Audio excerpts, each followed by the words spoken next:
Hello friends, welcome to science magnet. दोस्तों, इस video में हम लोग बात करने वाले हैं 12 सितंबर को थर्ड शिफ्ट में पूछे गए साइंस के क्वेश्चन की। तो चलिए स्टार्ट करते हैं। पहला क्वेश्चन आप लोगों से पूछा गया कि जब जिंक की हाइड्रोक्लोरिक अम्ल के साथ में अभिक्रिया की जाती है तो उत्पाद क्या बनेगा। देखो, आपको पता है जिंक एक मेटल है, धातु है। तो जब भी किसी मेटल की अभिक्रिया आप लोग किसी एसिड से करवाते हो तो एक तो आप लोगों को हाइड्रोजन गैस मिलेगी और साथ में एक सॉल्ट बनेगा। तो अगर बात करें जिंक की अभिक्रिया जब HCl से करवा रहे हो तो हाइड्रोजन गैस को अलग निकाल दो, तो जो बाकी का जो सॉल्ट बचेगा वो जिंक क्लोराइड होगा। तो ऑप्शन नंबर 1 इसका करेक्ट आंसर हो जाएगा।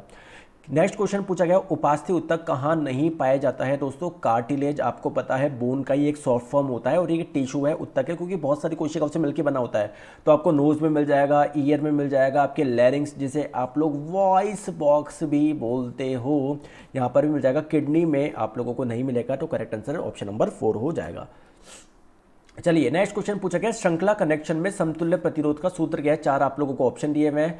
तो आप लोगों को पता है R इक्विवेलेंट हो जाएगा R1 plus R2 plus R3 plus है ना सो ऑन, है ना, जितने भी प्रतिरोध हो उस हिसाब से आप लोगों के ऐड होते जाएंगे। नेक्स्ट क्वेश्चन एक आवर्त सारणी में वर्ग 2 की संयोजकता क्या है। तो ये जो हमारी पीरियोडिक टेबल है इसके पहले वर्ग में कौन कौन आता है, hydrogen, lithium, sodium, potassium, rubidium, caesium, francium. वर्ग 2 में कौन आता है, बेरिलियम, मैग्नीशियम, कैल्शियम। तो दोस्तों वर्ग 2 में जितने भी आपके तत्व आते हैं सभी के भाइतम कोश में 2 इलेक्ट्रॉन होते हैं। जैसे बात करें मैग्नीशियम का परमाणु क्रमांक 12, पहली कक्षा में 2 इलेक्ट्रॉन, दूसरे में 8, तीसरे में 2। तो इसके भाइतम कोश में कितना है, 2 इलेक्ट्रॉन। तो दोस्तों ये क्या चाहेगा, अपने भाइतम कोश में 8 इलेक्ट्रॉन को लाने के लिए 2 इलेक्ट्रॉन को डोनेट करना चाहेगा। जैसे 2 इलेक्ट्रॉन को डोनेट कर देगा इसके भाइतम कोश में 8 इलेक्ट्रॉन हो जाएंगे और स्टेबल हो जाएंगे। तो अपने भाइतम कोश में 8 इलेक्ट्रॉन लाने के लिए त्यागे गए या ग्रहण किए गए इलेक्ट्रॉन की संख्या को ही हम लोग क्या बोलते हैं, वैलेंसी बोलते हैं। Correct answer option number A हो जाएगा। नेक्स्ट क्वेश्चन आप लोगों से पूछा गया 10 ओम और 20 ओम के 2 प्रतिरोध है जो कि 6 वोल्ट की बैटरी के साथ में श्रृंखला में जुड़े हुए हैं। प्रत्येक प्रतिरोध पर आप लोगों को विभवांतर का पता लगाना है। तो एक तो 10 ओम का रेजिस्टेंस है, ठीक है, एक रेजिस्टेंस है 20 ओम का, और आपने इसको किससे जोड़ा है, 6 वोल्ट की बैटरी से जोड़ा है। तो आप लोगों को बताना है यहाँ पर विभवांतर कितना होगा, यहाँ पर विभवांतर कितना होगा। चलो यहाँ पर जो विभवांतर है इसको V1 मान लेता हूँ, इसको मैं V2 मान लेता हूँ। देखो सबसे पहले आप लोगों को मैं अगर पूछूँ इसमें करंट कितनी फ्लो होगी, तो पहले करंट बताइए। तो आप लोग जानते हो V बराबर होता है I इंटू R। V का मान है 6 क्योंकि 6 वोल्ट की बैटरी लगाई है।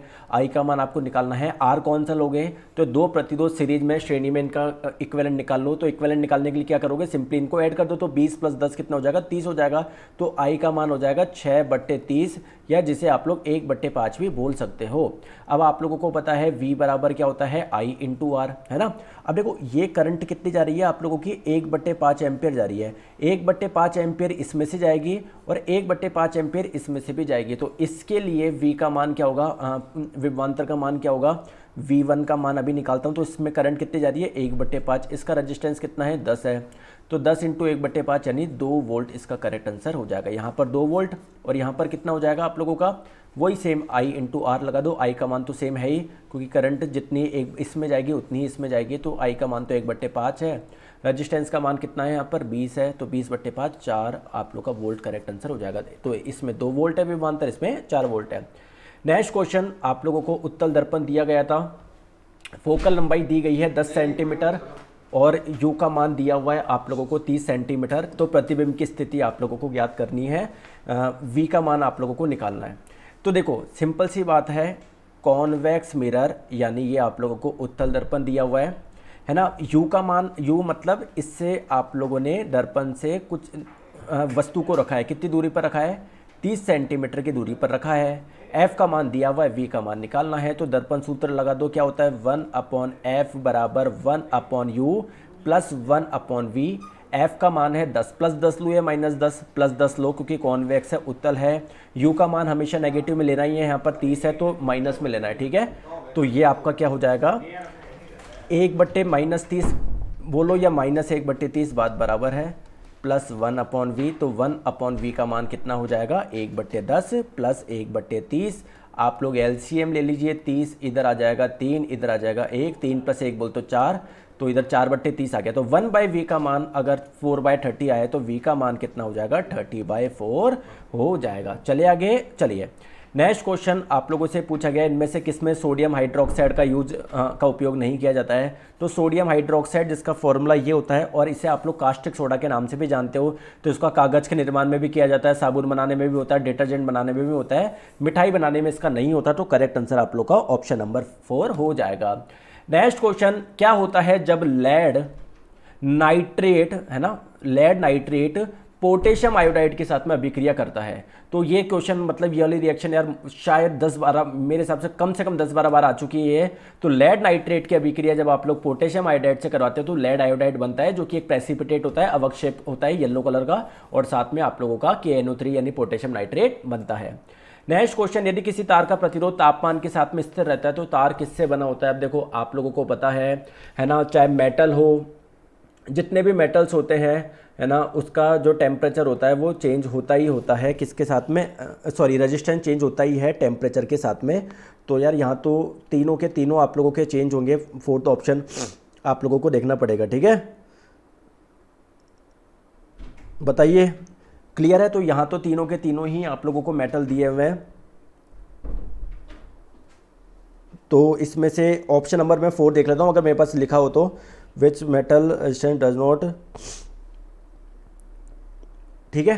तो यहाँ तो यार तीनों के तीनों आप लोगों के मेटल दिए हुए हैं, तो ये आप लोगों के चेंज होंगे ही होंगे। चलिए नेक्स्ट क्वेश्चन, इनमें से किस तत्व से एल्यूमिनियम पहले आता है। तो एल्यूमिनियम का परमाणु क्रमांक है 13, मैग्नीशियम का है 12, तो मैग्नीशियम से तो पहले आएगा नहीं, सोडियम का है 11, सोडियम से पहले भी नहीं आएगा, सिलिकॉन का है 14, तो सिलिकॉन से पहले भी आप लोगों का आ जाएगा और जिंक से पहले भी आप लोग का आ जाएगा। लेकिन एग्जैक्ट किसके पहले आएगा, देखो एल्यूमिनियम का परमाणु क्रमांक है 13, इसके जस्ट बाद में आपका आता है सिलिकॉन जिसका परमाणु क्रमांक है 14, तो सिलिकॉन से जस्ट पहले आ रहा है, तो आप लोग का 4 करेक्ट आंसर हो जाएगा।